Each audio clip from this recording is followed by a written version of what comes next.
ಗಣಿ ಹಗರಣಕ್ಕೆ ಹೆಸರಾಗಿದ್ದ ಬಳ್ಳಾರಿಯಲ್ಲಿ ಈಗ ಮತ್ತೊಂದು ಬೃಹತ್ ಹಗರಣ ಬಯಲಾಗಿದೆ.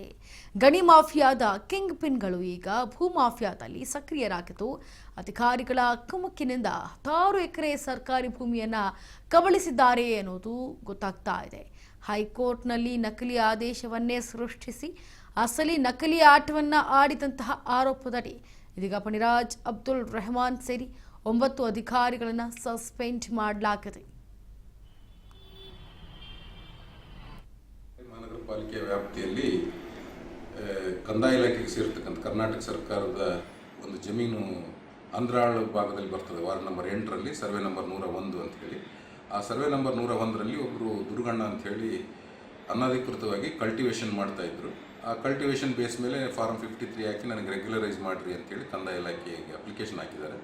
ಕಂದಾಯ ಇಲಾಖೆಯವರು ಕಾಯ್ದೆ ಪ್ರಕಾರ ಅದು ಕೊಡ್ಲಿಕ್ಕೆ ಬರಲ್ಲ ಅಂತ ಹೇಳಿ ಅದನ್ನು ಅವರಿಗೆ ಅರ್ಜಿಯನ್ನು ರಿಜೆಕ್ಟ್ ಮಾಡಿದ್ದಾರೆ ದಾಖಲೆಗಳನ್ನು ಪರಿಶೀಲಿಸಿದಾಗಿ.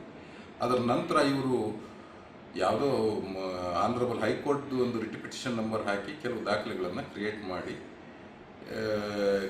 3 ಎಕರೆ 15 ಸೆಂಟ್ಸ್ ಅಂದಾಜು 3 ಎಕರೆ 15 ಸೆಂಟ್ಸ್ ವ್ಯಾಪ್ತಿಯ ಜಮೀನಿನಲ್ಲಿ ಸುಮಾರು ಸೈಟ್ಗಳನ್ನು ತಯಾರು ಮಾಡಿದ ಹಾಗೆ ಒಂದು ಲೇಔಟ್ ನಕಾಶೆಯನ್ನು ತಯಾರಿಸಿ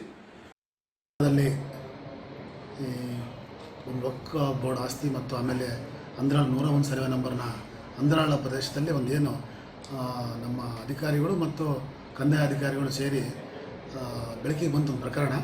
ಆ ಪ್ರಕರಣದಲ್ಲಿ ಯಾರೇ ಇರಲಿ ಎಂಥವರೇ ಇರಲಿ ನಾವು ಅದನ್ನು ಸಹಿಸ್ಕೊಳ್ಳೋ ಪ್ರಸಕ್ತಿನೇ ಇಲ್ಲ.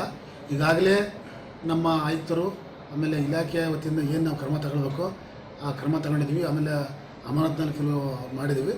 ಆಮೇಲೆ ಇವತ್ತು ದುರ್ಗಣ್ಣ ಎಂಬ ವ್ಯಕ್ತಿ ಏನು ಇವತ್ತು ಸರ್ಕಾರದಿಂದ ಏನಿದೆ ತಾಣಲ್ಲ ಅವರು ಹಸ್ಬೆಂಡಿಗೆ ಆದರೆ ಅವ್ರಿಗೆ ಕಾಣೆ ಆಗಿದೆ ಅಂತ ಸುದ್ದಿ ಮಾಡಿದಾಗ ಅವ್ರ ಮೇಲೆ